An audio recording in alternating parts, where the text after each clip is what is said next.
drugs.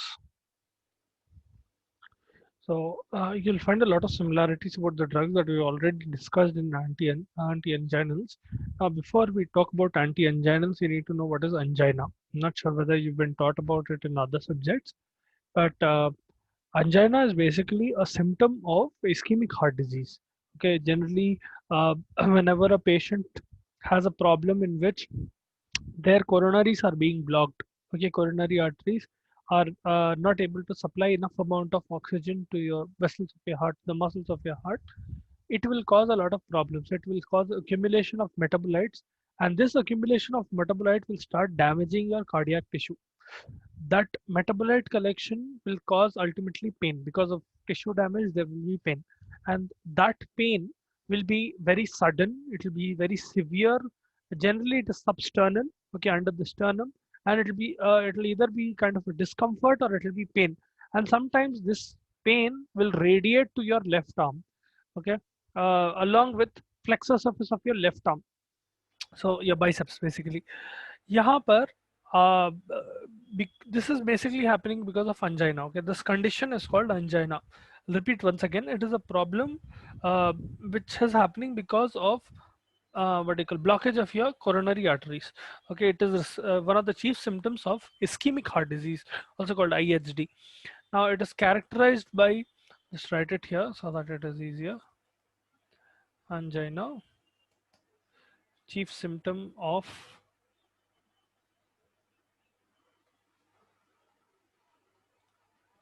yeah, chief symptom of ischemic heart disease. Okay, ischemic heart disease is a condition in which the muscles of your heart are undergoing ischemia because of lack of oxygen and blood. So ischemic heart disease is also called IHD. Okay, and the patient may have or characterized by, because of lack of oxygen and blood in your coronary arteries, the patient will have sudden, severe substernal pain, substernal discomfort, or depending on the severity, it can also be a proper pain in that area, which may radiate to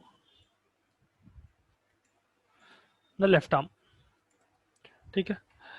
Now, whenever oxygen supply to your heart is low, it can increase the risk of myocardial infarction. Eventually, myocardial infarction will develop, heart attack will occur because of lack of oxygen and lack of blood to the muscles of your heart, myocardium, pericardium, and epicardium muscles, also endocardium. So this pain is mainly because of accumulation of metabolites. Okay, the pain is due to accumulation of metabolites. What the hell?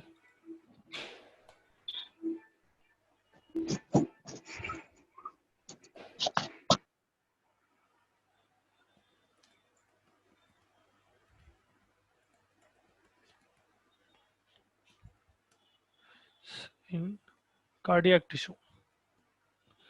Okay, as such these metabolites are washed away from with blood, and they are excreted out in blood, so it is not a problem. But once they start getting accumulated, especially something called lactate dehydrogenase, once it starts getting accumulated, it will started to cause a lot of problem in your cardiac tissue, eventually causing pain. There will be cardiac tissue damage, and that is how pain will develop due to accumulation of metabolites. Now, angina has three forms. Okay. Now, this pain which is occurring can occur in three ways. So, three main forms of angina will include. The first form is classical angina. Classical या stable या exertional बोलते हैं इसको, ठीक है, और angina of effort as well. इसका मतलब क्या है? It means that whenever a person is exerting themselves physically, so let's suppose there is what do you call, a very emotional situation where their emotions are running high or low, or they are exercising, or they are putting some physical or mental effort. In such conditions, what do you call, the patient will exhibit, or the patient will suffer from pain, okay, because of increased myocardial demand. Now emotional stress can also induce this. Let's suppose the patient is in a very stressful condition, okay, at that point of time myocardial oxygen demand will significantly increase, because generally what happens is when the patient is in, think of it this way, let's suppose a patient is in a very dangerous condition and their heart is beating very fast, okay, they are experiencing tachycardia. Whenever a patient has tachycardia, their oxygen demand, or the heart's demand of oxygen, will significantly go up. Whenever that happens, and you are not able to supply that enough amount of oxygen, see, you have to remember that this is associated with other conditions. Generally such patients have a problem in their coronary arteries, where they are having atherosclerosis or blockage or thrombosis in their arteries. It is not just that, see, in normal conditions, let's suppose this is the blood vessel, uh, right, let's suppose this is the blood vessel and this is the blockage, some atherosclerotic plaque that has occurred here, okay, let's suppose this is the plaque. In normal conditions, whatever blood is flowing here, even though it is less than ideal, it is able to suffice the function of your heart, but in normal conditions. But if your patient, or if the patient ever has exertion, either they are emotionally or physically being exerted, at that point of time what will happen is blood pressure will increase, and especially your heart rate will increase. Whenever heart rate is increasing, its own demand for oxygen and its own demand for blood increases. Now if you have a coronary plaque like this here, it will block blood flow. Your blood will not be able to reach as fast, and sometimes the blockage will be much more than this as well. Let's suppose the blockage is like this, rather than being like this. Let's suppose the blockage is this big and only a little bit of blood is going out, just so that the cell can survive. But whenever it is undergoing exertion, whenever you're putting stress on it, that muscle is not getting enough amount of oxygen, because of which what will happen is metabolites will start accumulating. Because this is generally associated with narrowing of coronary arteries due to atherosclerosis, and it mostly occurs only when coronaries, see, whenever you have atherosclerosis like this, now this part of your blood vessel cannot dilate as well, because it has undergone sclerosis. It has become very hard. It is not the usual blood vessel which is nice and flexible. Whenever a blood vessel has undergone atherosclerosis, remember, sclerosis means that it has gone undergone hardening. Once it has hardened, it is like a very hard crusty pipe, okay. Imagine, I'm sure that at your home you must have some water pipes, right, that you use while bathing or whatever, you use it in your washroom. Those pipes, if you observe them in summer, they are generally nice and flexible. Or to put it in another way, if you pass warm water from that in that pipe, those pipes will be very flexible. Whereas let's suppose you get up early in the morning when it is generally chilly and cold, okay, let's suppose it is in winter and it is very cold, that pipe will be very hard, and it will be hard to maneuver that pipe as well. It will not be flexible. If you put enough stress, that pipe sometimes might break away, rather than becoming flexible and being pliable. Whereas if you apply some warm water, or if you flow warm water through it, some vertical, through a connection to your vertical this thing, geyser or something like that, अगर warm water flow कर रहे हो उसमें से, तो it will become immediately, it will become much more flexible. The same similar principle applies to your blood vessel, ठीक है. Once it has undergone sclerosing, it will become hard.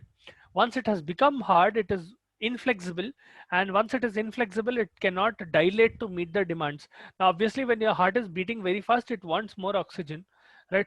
If your coronary arteries are being blocked, it, your body will try to dilate them, but if they have undergone sclerosis, they will not be able to dilate like this, okay. Meaning no matter what your body tries, it is not able to supply enough amount of oxygen. That is how what you call imbalance in demand and supply of oxygen will occur, okay. This is exertional angina and stable angina. These patients will not have a problem in day-to-day life as such, like doing normal stuff will not be a problem. But whenever they are exerting themselves, either emotionally or physically, in such conditions, even if they are like, especially cases who have advanced what you call cardiovascular disease, in such patients, even taking a normal walk or stroll like that will be putting a lot of exertion on their body, their heart will not be able to what you call bear that load. Okay, so that is classical or exertional angina. Then we have variant angina, variant or prinzmetal angina. Okay, this angina occurs at rest. Okay, and it is caused by spasm of your coronary arteries. Whenever coronary artery is undergoing spasm, spasms are involuntary transient contractions. Okay, if वहां पर in the previous case I told you plaque or something like that is causing a blockage. Now even if there is no blockage, let's suppose your coronary artery is closing off, or because of a spasm it is closing and opening again and again. That will create a physical barrier, right? It will not let blood go out clearly. Only a little amount of blood will be able to go out, even though more amount of blood is getting accumulated here, right? Even if it is starting to push, यहाँ पर problem क्या होता है? Because it is closing and opening again and again, transient involuntary contractions, which is a spasm, enough amount of blood will not be able to enough amount of blood will not be able to reach your coronaries or into your heart muscles, because of which the person will have pain, angina. Okay, this is called variant of prinzmetal angina. Then we have something called unstable angina. Three, unstable angina. Now there are a combination of factors that cause this, like increased myocardial oxygen demand, coronary vasospasms, platelet aggregation. All of them combined will cause angina that requires immediate treatment. Also, unstable angina will also occur at it can occur at rest, or it can occur when the person is active. So you cannot exactly tell when it will occur. That is why it is unstable. So will variant. Variant mostly occurs when a patient is at rest, but it can occur otherwise as well. Classic or exertional angina, you will always know that only when the patient is exerting themselves, either physically or mentally, that is when angina is occurring, that is when pain is occurring. But variant angina and unstable angina, you cannot exactly tell. Even though most of variant cases, it will occur at rest, sometimes it can occur when the patient is active as well. Unstable angina, as the name suggests, is literally unstable. Whenever those factors are met, whenever there is increased myocardial oxygen demand, whenever coronary vasospasm occurs and platelet aggregation is occurring, that is when angina develops. So this blockage can also be because of thrombosis. ठीक है, यहाँ पर let's suppose platelets are getting aggregated. Yeah, but there is a small damage because of hypertension, because such patients will generally develop hypertension, or they will already have hypertension from which they are developing this. And to block the damage, platelets will start aggregating. You also know that atherosclerosis, a plaque is a very, very good site for thrombosis to occur if that plaque ruptures, right? This thrombus formation can cause unstable angina. ठीक है, especially coronary arteries and coronary arterioles में, once it gets lodged, it can lead to angina, and it will require immediate treatment, or else it will immediately go into myocardial infarction. Okay, very, very high likelihood that this will go into myocardial infarction or something worse. Okay, so that is about angina. As such, a small brief understanding of angina. I hope you understood this. Now we'll get into anti-anginals. If you want me to repeat any particular type of angina or anything about angina, please let me know. I'll repeat it.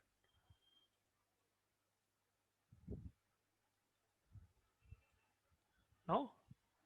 Okay. Now, coming to the drugs that are used to treat angina or manage angina, those are called anti-anginals. Pretty much straightforward. Now, anti-anginals do two things. They will improve balance between oxygen supply and demand. They can do that by two ways. They can increase oxygen supplies to your myocardium by coronary dilation, or they can decrease oxygen demand. ठीक है, यहाँ पर angina में your heart is beating very fast. ठीक है, generally speaking it will be in tachycardia. So let's suppose your heart is beating at 120 beats per minute. ठीक है, pretty fast. In this condition, the demand of your cardiac muscle will be pretty high. So you can do two things. या तो oxygen supply बढ़ा दो, ठीक है, you can increase the supply of oxygen that you are giving to your heart muscles, or you can decrease the demand of your heart. ठीक है, the oxygen demand of the heart. This can be done by decreasing either preload or decreasing afterload or decreasing heart rate, or you can decrease all of them. Okay, I'll write it them down just in case you forget. So anti-anginals, they improve balance between oxygen supply and demand. Now they do this by either two methods. Okay, two ways of doing it.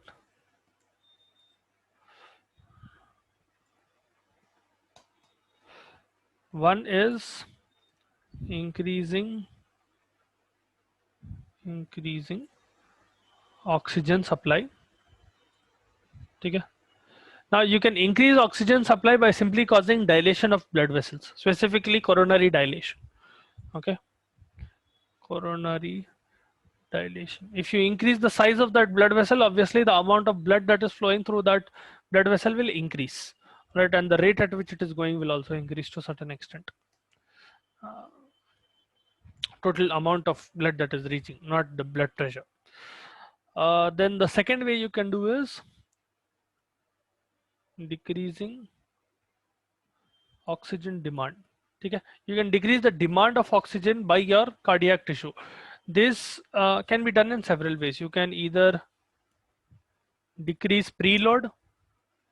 Okay, preload is the pressure against which your heart has to work to fill up completely. So decreasing preload, or you can decrease afterload, the pressure against which, or the pressure your ventricles have to overcome to push blood into aorta or pulmonary artery. That is afterload. You can decrease either one of them, or you can decrease heart rate, or you can decrease all of them. Okay.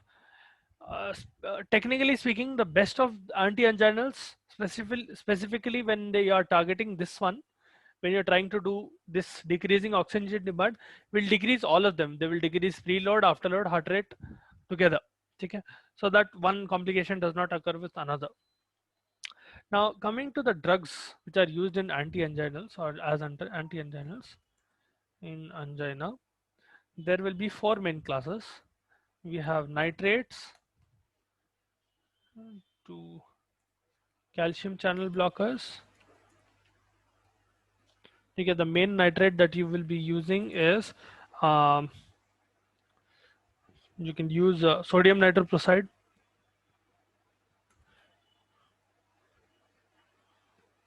Okay, that is a classic nitrate. They'll basically act as vasodilators. We already discussed about vasodilators, but in this case it will be slightly different. Okay, the mechanism of action will be slightly different here. Calcium channel blockers that are used in this thing angina are verapamil and diltiazem. Very good anti-anginals, both of them. Then we can use beta blockers, but be careful. Do not use non-selective beta blockers, because some beta blockers are completely contraindicated, especially in case of variant or vasospastic angina. Whenever angina is because of a spasm, you cannot give beta blocker, because in such condition, if you are giving a beta blocker because of beta 2 blockage, it can worsen the condition. So use this very carefully. The specific ones that you can use are metoprolol and bisoprolol. Okay, and the last drug class will be potassium channel openers. Okay, so we'll go over each of them. Now coming to the first one, nitrates. What nitrates will do is, nitrates are essentially vasodilators. Okay, these will cause vasodilation.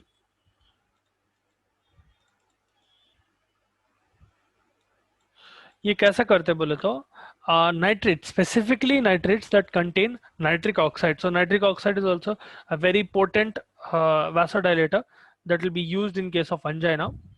So nitric oxide, this will activate something called vascular guanylyl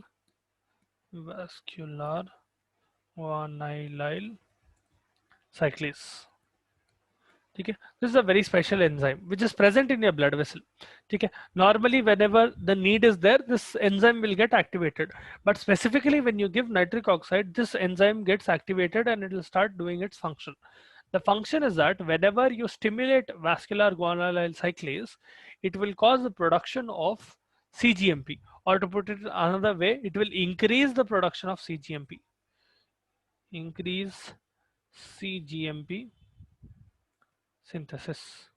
Now, in the previous antihypertensives, we already discussed that whenever CAMP or CAMP levels or CGMP levels, cyclic GMP or cyclic AMP, दोनों के भी levels बढ़े तो it will directly cause vasodilation. ठीक है? Now, along with this, it will do another function. By increasing CGMP synthesis, something else will happen. Not just vasodilation, it will decrease cytosolic calcium. Why? What happens if you decrease cytosolic calcium? See, calcium is something that causes muscle contraction. Whenever calcium, you know about muscle contraction and muscle movement. Whenever calcium is entering a particular cell, it tends to cause stimulation of calcium release from sarcoplasmic reticulum. So a little bit of calcium will go inside a cell, cause even more calcium to be released inside the cell from sarcoplasmic reticulum or the endoplasmic reticulum of that cell. Because of this excessive amount of calcium present inside the cell generally contracts. This is particularly happening in your smooth muscles of your blood vessel. ठीक है, the smooth muscles that are present near your blood vessel, उन लोगों के अंदर हो रहा. यहाँ पर whenever you give nitric oxide, it will increase cGMP synthesis and it will decrease cytosolic calcium levels, because of which the result will be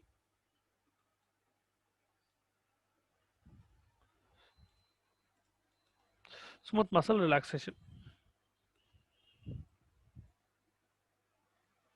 If the smooth muscles around your blood vessels are relaxing, that is in turn causing vasodilation. अगर vasodilation करे आप, तो the amount of blood that is flowing through that blood vessel will increase. See, if I have the blood vessel which is of this size and another blood vessel of this size, the total amount of pressure in this will be much higher and the amount of blood that can flow through this will be lower. Whereas the pressure in this will be lower, the second one. So let's suppose this is 2 and this is 1. The blood pressure in blood vessel 1 will be higher and the amount of blood that is passing through blood vessel 1 will be lower than blood vessel 2. Blood vessel 2 mein blood flowing will be high, whereas the pressure will be low. Whenever you decrease the size, the area of your blood vessel, it will invariably increase blood pressure and it will decrease. See, agar chota kar diya blood vessel ko, the amount of blood that is flowing will generally decrease. Okay, obviously it will decrease. यहाँ पर what you are doing is, by giving nitric oxide, you are relaxing the smooth muscles that are present around these blood vessels so that they can dilate. Once they are dilating, blood pressure falls and the total oxygen demand. So you are achieving this. You are what you are doing is you are increasing oxygen supply. So you're using one of those methods. You can do two methods in angina, right? You can use two methods to treat angina. One is increasing oxygen supply. The second is by causing coronary dilation, obviously. And the second is decreasing oxygen demand. Here you are increasing the supply. Now, when we talk about pharmacological effects of this thing, nitric oxide. So I'll just write it here.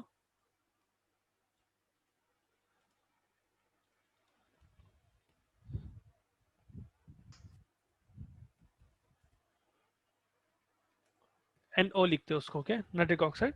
Now, nitric oxide is responsible for decreasing preload. It will decrease afterload and it will cause coronary dilation. So it is helpful in both of these ways. Okay. It also inhibits Praetrach aggregation. So if and when metabolites are getting accumulated near your cardiac cell and they might start an inflammatory reaction, which might trigger a platelet aggregation. See, it is all the cascade kind of thing. If there is damage, platelets will come to that area. यहाँ पर क्या हो रहा, because oxygen demand is so high, at one point of time what will happen is those cells will undergo some sort of damage, and whenever that damage is occurring, obviously these platelets will rush to that area. Nearby blood vessels will get damaged and platelets will rush to that area. In such a situation, platelet aggregation is worse, or very bad, because if platelets start getting aggregated inside your blood vessel, let's suppose blood vessel इतनी है and यहाँ पर rupture हुआ, let's suppose this is the site of rupture. Okay, what will happen is, if suppose यहाँ पर platelets start aggregating, ultimately they will completely block that artery. So you are having a severe, even more bigger problem यहाँ पर. So nitric oxide will help in all of that. Okay, it will decrease preload and afterload. So decreasing the what do you call demand of your oxygen by cardiac tissue, and afterload. It will also cause coronary dilation, coronary vasodilation. Okay, and it will inhibit platelet aggregation. Whenever platelets are not aggregating, there is a less chance for thrombosis and there is lesser chance for clotting to occur, lesser chance for blockage to occur as such. Okay, because you have so many coronary, you have 8 branches of coronary arteries and they themselves will have several arterioles. कहीं भी एक जगह जाके thrombosis हुआ and blockage हुआ बोले तो it will block blood supply to that particular tissue, creating the chance that myocardial infarction can occur. When a patient is already suffering from angina and you're trying to give a drug for this, there's a very good chance that the patient will develop myocardial infarction if you don't act in time. Okay? Inhibiting platelet aggregation is very helpful in this condition. Now, generally, these drugs are given orally. Specifically, they are given sublingually. These drugs, you get a small pill of nitric oxide, and that pill is kept under your tongue. Okay? Sublingually, dete. As such, one of the biggest adverse effects of nitric oxide is that tolerance can develop. So, ADE, development of tolerance without proper treatment schedule. Now, what does this mean? Development of tolerance का मतलब है the effects of nitric oxide will eventually diminish and you will not get the same effects that you got with the first usage of nitric oxide if you do not give them judiciously and if you do not give the drug properly. In the sense that a patient generally should be free of nitrates for at least 8 hours in a day. Okay, if you are giving nitrates, let's suppose as a vasodilator, as an anti-anginal, make sure that the patient is not on anti-anginals and they do not have any what you call nitric oxide present in their blood for at least 8 hours in that day, so that tolerance does not develop. If you keep on using nitric oxide again and again, particularly if there is a continuous high plasma nitrate level, they will that is on long-term exposure or long-term usage, they will develop tolerance, meaning at one point of time, even if you give nitric oxide, there will be no change in the patient's body and there will be no effect on angina. Okay? So you have to use it very, very carefully. Another thing is that do not stop it abruptly. So do not stop abruptly, especially after chronic usage.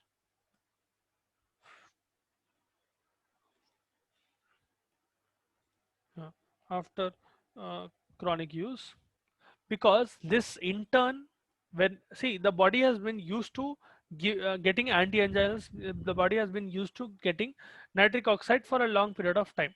Okay, let's suppose you are giving 1 dose of nitric oxide every day, just OD, or even if you give BD, let's suppose you are giving OD better. Okay, एक बार दे रहे आप, ठीक है, per day.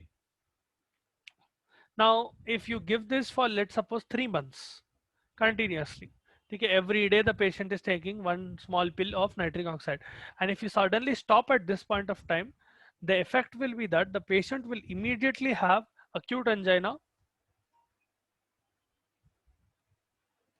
and they will have vasospasms.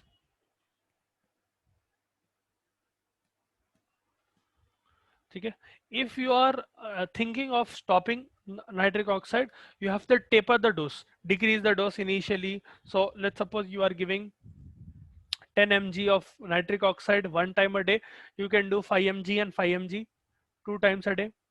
Okay, then at one point of time give only 1 dose of 5 mg, then stop. Okay, So that is how you taper drugs. Now there are several ways of tapering drugs. This is only one example that I'm showing you.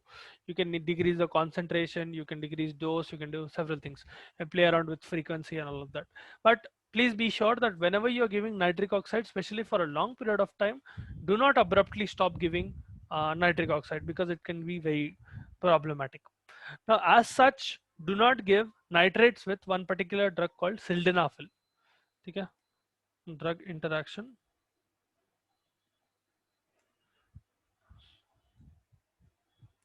Do not give with sildenafil is a drug that we discussed in congestive heart failure, if you remember. Now, what happens is if you give both of them together, uh, sildenafil will potentiate the action of nitrate. Okay, meaning it will increase the action of your nitric oxide.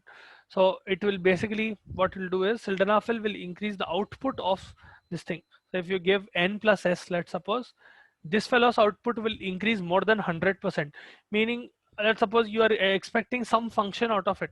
Let's suppose if you give one pill of nitrate or nitric oxide, you are expecting 100% function. If you give sildenafil with this nitrate, the patient will have 150% of effect. Okay, so this is 50% more than you require. This will lead to severe hypotension. Sometimes it might also cause death. Okay, it will lead to severe hypertension and death if you give nitrates and sildenafil. Obviously avoid this combination. Okay, now other drugs that can be used in this are CCBs. As I told you, we've already discussed the CCBs and beta blockers, so we're not going to discuss them in detail. The specific CCBs that you can give for angina are diltiazem and verapamil. Then the beta blocker, as I told you, please avoid giving beta blockers in vasospastic angina, whenever you have spasm of your coronary arteries. If you have a blockage or if you have increased demand of your what do you call heart, then you can give beta blockers. But if you diagnose that it is because of spasms of the blood vessel, do not give beta blockers, because non-selective beta blockers can cause beta 2 blockage and lead to more problems. Completely contraindicated in such senses. The beta blockers that you can give are selective. You can use metoprolol, you can use bisoprolol. Now the last category are potassium channel openers. Okay, so potassium channel openers. Potassium channel openers are arterial and venous dilators. Now what they do is they will open potassium sensitive, ATP sensitive potassium channels that are present in your blood vessels. They will open the channel of potassium, and it will cause efflux of potassium into the cell. Once there is efflux of potassium, efflux of potassium out of the cell, because of which the cell will immediately undergo hyperpolarization. The polarity inside the cell will steeply decrease. Okay, if let's suppose this is a cell that is present in your blood vessel, vascular smooth muscle cell बोल रहा हूं मैं, ठीक है? It is causing vasodilation or vasoconstriction, but it has to do with smooth muscle cell. Now potassium that is present inside the cell, now you know sodium is generally present outside the cell. Potassium mostly is present inside the cell. यहाँ पर nicorandil is the main drug. Okay, nicorandil. What nicorandil will do is it will open a channel, that ATP sensitive channel. Okay, or ATP dependent channel. Because of this, what will happen is a lot of potassium will move out. If a lot of potassium is moving out, the charge inside the cell will sharply decrease to negative. Okay, it is already negative. Generally the potential inside your inside your muscle cell will be close to 40 or 60, minus 40 or minus 60 millivolts. If you remove more amount of potassium, now positive ion agar bahar chale gaya, so the inside environment will become more negative, right? Let's suppose the charge inside this was minus 60 millivolts and you had 10 potassium ions inside. Okay, for example, and if you throw out all those potassium ions inside, this minus 60 millivolts might become minus 80 millivolts. Okay, if this occurs whenever potassium moves out of your cell and a net negative charge is increased inside the cell, it will lead to hyperpolarization. Because of this, vascular smooth muscles will relax. Okay, that is the main mechanism of action. Nicorandil will cause dilation of arterial and venous smooth muscles by causing relaxation of vascular smooth muscles due to efflux of potassium. Okay, it will cause efflux of potassium. That is the mechanism of action of Nicorandil. Now you can use it in angina when other drugs do not show significant benefits. Let's suppose you are giving other calcium channel blockers, beta blockers, and you're giving nitrates, but the patient is not properly responding to it. Then you can use Nicorandil, but it is generally not used as such because it is quite expensive. Okay, rarely it is used. So with that, our angina and anti-anginals are done. Hope you understood this. If you want me to repeat anything, please let me know.